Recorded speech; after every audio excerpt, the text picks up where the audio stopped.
Court ने इस मामले पे एक तो सबसे पहले ये कहा है कि जो सरकार है it should have done and it should have taken steps timely and ये पहले इनको बहुत कुछ करना चाहिए था।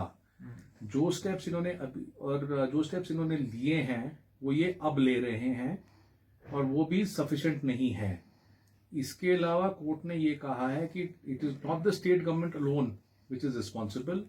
रिस्पॉन्सिबिलिटी जो लाई करती है वो एक इंडिविजुअल लेवल पे भी लाई करती है और इसमें कोर्ट ने ये भी कहा है कि individuals have been callous, negligent and irresponsible in their conduct and therefore we have come about with the situation wherein we are as on date.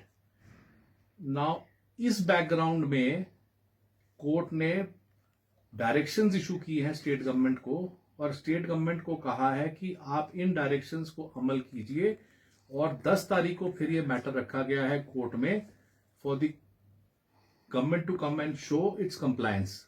इसके अलावा एज एन अमाइकस मैंने कुछ सजेशंस दिए थे सरकार को। कोर्ट ने ये कहा है कि उन सजेशंस पे भी वो अपना जवाब दें। अब ये जो डायरेक्शंस कोर्ट ने इशू की हैं ये सबसे पहले तो कोर्ट ने ये कहा है कि जो स्टेट है इसको ये कंसिडर करना चाहिए कि जो लोग स्टेट के अंदर आ रहे हैं उनका कोविड टेस्ट होना चाहिए and they must get a report before they enter the state. तो स्टेट ने कहा है इसको वो कंसिडर करें और इस पे जो भी करना है वो उसको स्टेट को फैसला लेना चाहिए। इसके अलावा स्टेट को कम से कम 25 डायरेक्शंस इशू की गई हैं और ये जो डायरेक्शंस हैं ये मैं आपको पढ़ के बता देता हूं जी।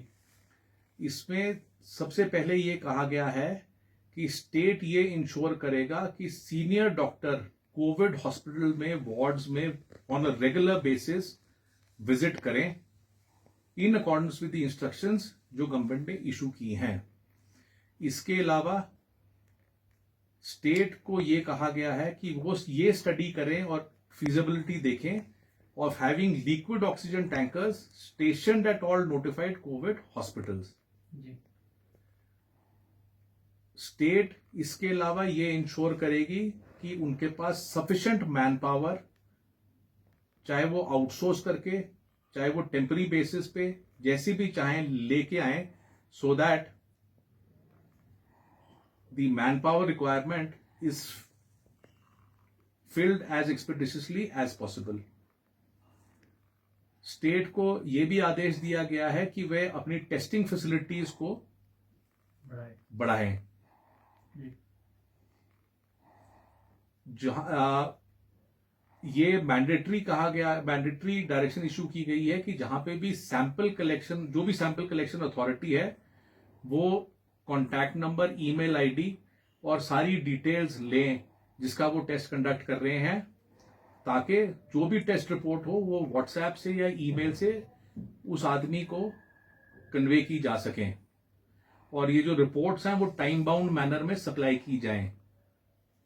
इसके अलावा स्टेट को यह आदेश दिया गया है कि वो वाइड स्प्रेड पब्लिसिटी करें, चाहे वो न्यूज में, प्रिंट में, सोशल मीडिया के through with respect to testing facilities, जो वॉक इन कियोस्क्स के माध्यम से शहरों में जैसे शिमला में, मंडी में, धर्मशाला में, कुल्लू में, सोलन, ऊना, बिलासपुर इत्यादि में इस्टेब्लिश किए जाएंगे जहां पे सैंपल कलेक्शन की जा सकती है। इसके अलावा डेडिकेटेड हेल्पलाइन सब कोविड अस्पतालों में नोटिफाई किए जाएंगे ताकि फैमिली मेंबर्स कोविड पेशेंट से के टच में रह सकें। जो पेशेंट ये ट्रेन नर्स अफोर्ड कर सकते हैं अपनी कॉस्ट पे, वो उन्हें अस्पताल में रख सकते हैं एट देयर ओन एक्सपेंस। इसके अलावा ये देखा गया है कि जो डेड बॉडीज कोविड वार्ड्स में पड़ी रहती हैं वो बहुत देर तक पड़ी रहती हैं और इससे एक बहुत ट्रोमेटाइजिंग इफेक्ट होता है उन पेशेंट्स के ऊपर जो वहां पे होते हैं। तो इसलिए डेड बॉडी रिमूवल के लिए भी इंस्ट्रक्शंस दी गई हैं ताकि वो जल्द से जल्द हटाई जा सके। कोविड अस्पतालों में ये देखा गया है कि जो हाइजीन कंडीशन है स्पेशली इन टॉयलेट्स वो ठीक नहीं है, इसलिए आदेश जारी किए गए हैं कि hygiene conditions of toilets B looked into and provided at the earliest.